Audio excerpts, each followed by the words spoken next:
Hi everyone, I'm reading Hansel and Gretel Down the Rabbit Hole, Book 2. It's an anthology presented by Itsy Bitsy Book Bits.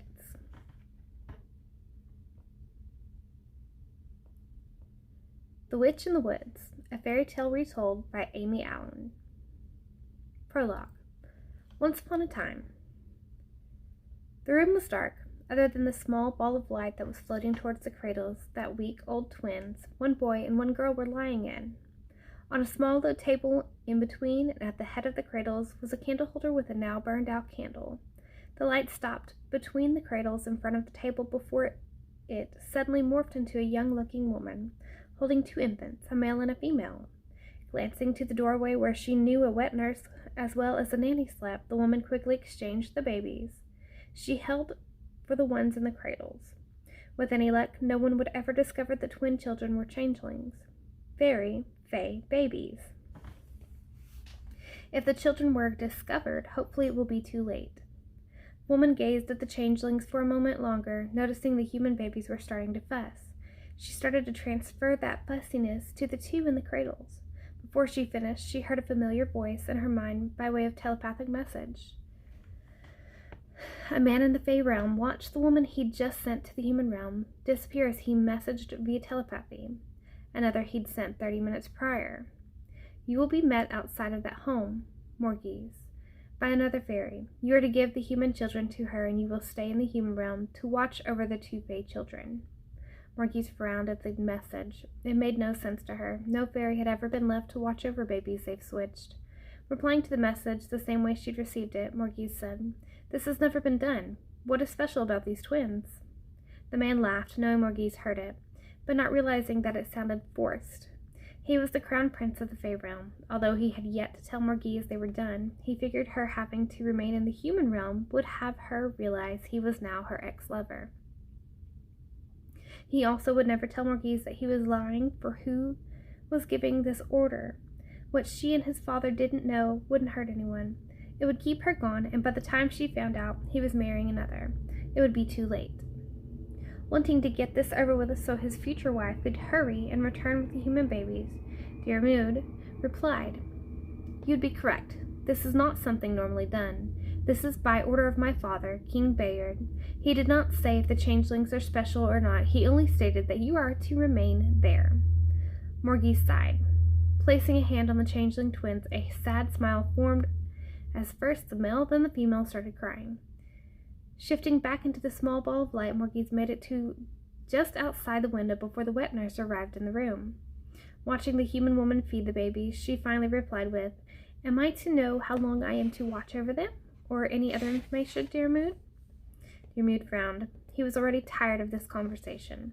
Hoping she didn't hear the boredom, he said, "That was all the information he gave for you at this time. He did it, though, that you will be told when he decides how long you are required to watch them.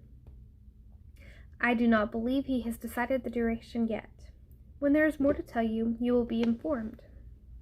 Morgese sighed again. She felt as if something was being withheld from her, but she knew better than to go against the king's order.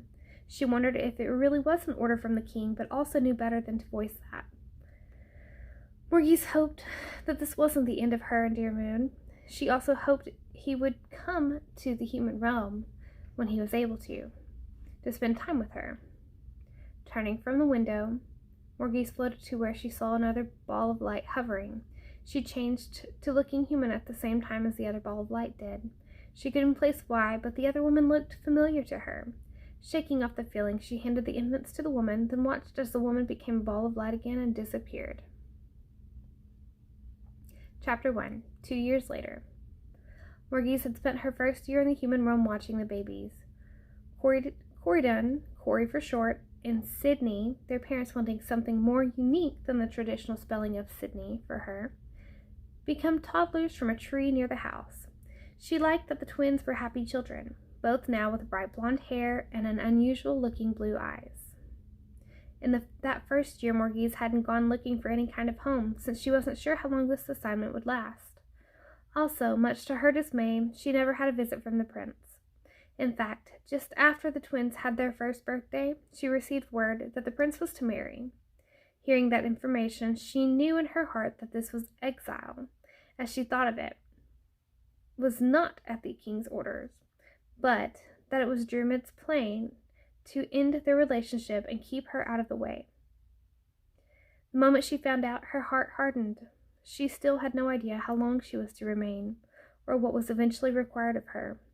She knew she would do as she was told with regards to the twins, but she no longer cared about the Fae world. Morgese now had a small cottage for a home, one that suddenly appeared in the forest where she could keep an eye on the little ones, but she was far enough away to not cause any questions. She also shifted her appearance. Her long, wavy raven black hair now looked dull, unkempt, with white streaks through it, giving her an older, hag, witch-like look. Walking down the makeshift forested path to her home, Morgese abruptly stopped, dumbstruck, when she heard the voice of King Bayard suddenly in her mind.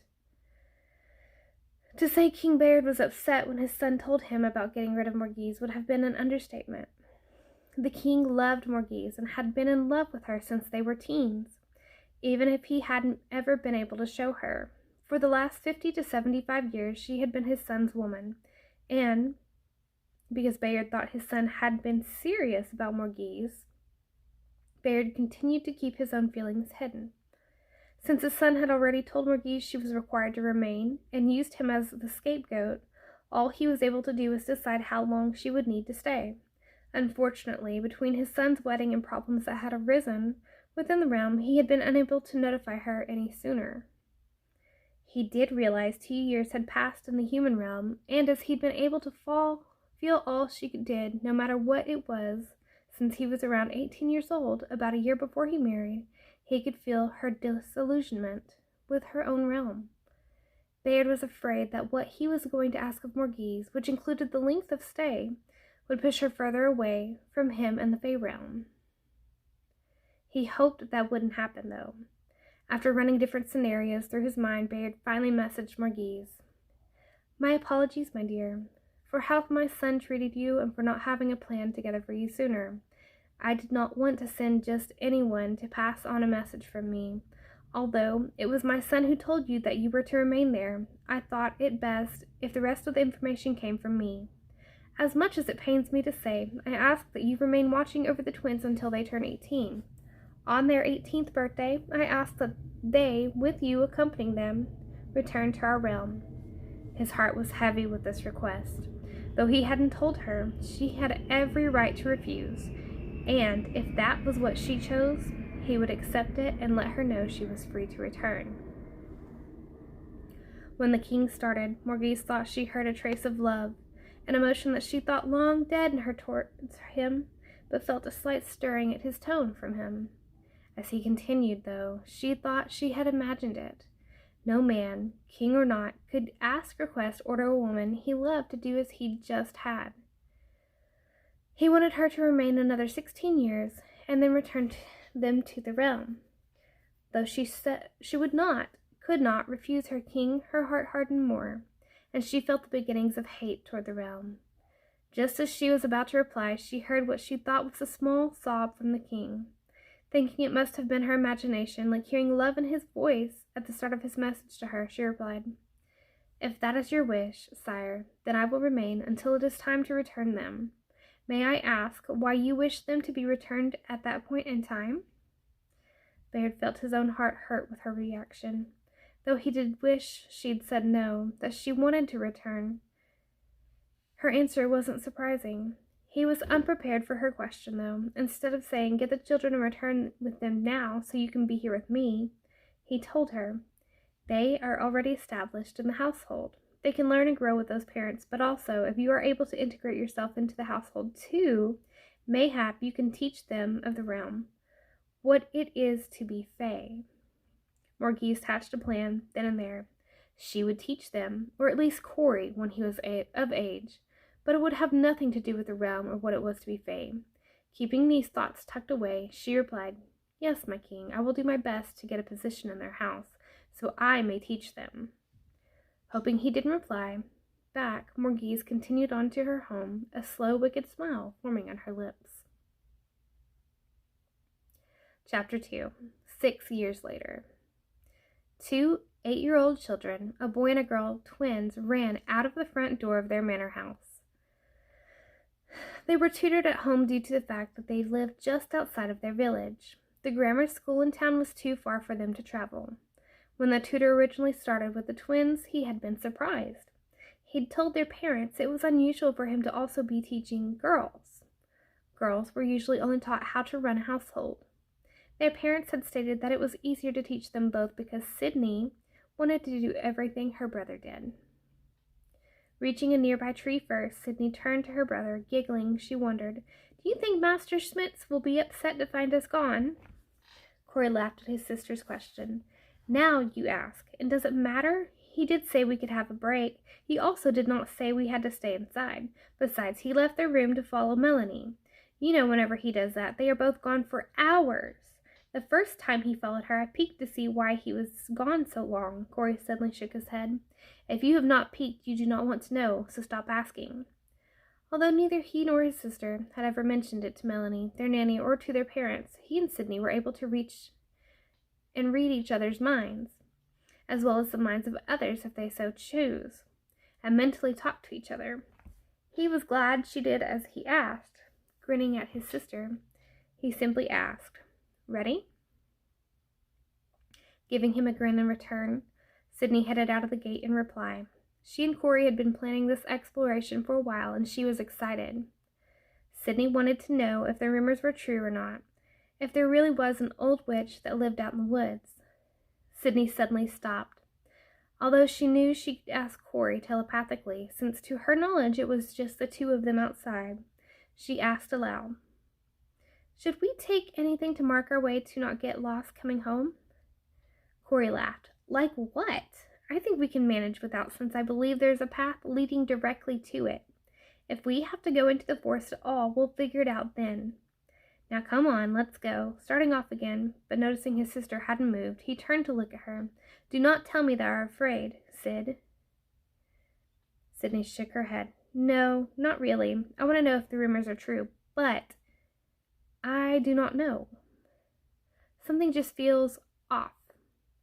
I cannot explain it. Kind of like there is something we should know, maybe even remember something, but I do not know from when or why."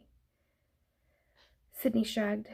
"I'm also thinking about that story that Melanie told us about those 2 children that get left in the woods by their parents, and that's why I asked if we need to mark our way. Then the kids find a house made of candy with a witch that wants to eat them." Sighing, Sydney finished with, "Sorry, I know I am being silly. I'm ready." Walking back to his sister, Corey gave her a hug. Once he was at her side, "You are not being silly, Sid. I have had the same feelings and have also thought of the story, Hansel and Gretel, I believe it's called. Melanie told us. I think the story was a way to keep us from going into the woods. So I put those thoughts in the back of my mind because I want to know, too, if there actually is a witch out there. You and me, we are different than Mother and Father, different than everyone we know. Though I have no idea why we are, I'm sure we will get it figured out." Looking up at the sky, to judge the time, Corey grinned again, grabbed her hand, and headed off toward the woods. They had no trouble finding the little cottage tucked back where most people wouldn't be able to find it. Corey had been correct in that there was a path leading almost directly to the house. But silent agreement, they didn't enter the cottage, just circled around looking into windows cautiously. Both felt as if they were being watched, but it seemed as if they were being watched from both inside the house and outside. Shaking the feeling off, they moved back around to the front. Sydney jumped slightly when she saw a distinguished older man sitting on a nearby stump.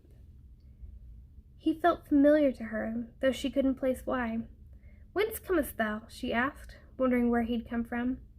The man, the fey King Bayard, gave a slight smile to first the girl and then to her brother, knowing it was her brother and not a friend. He had picked this look instead of how he normally looked to fit in with those of the human realm. He knew he couldn't tell these children who he really was, or who they really were, at this time, so he only said, "I did not mean to startle you, children. I am Breen. I am from the village on the other side of the woods. I stopped to rest and see if the person that lives in this house had any food or drink. Mayhap. Alas, there does not seem to be anyone home."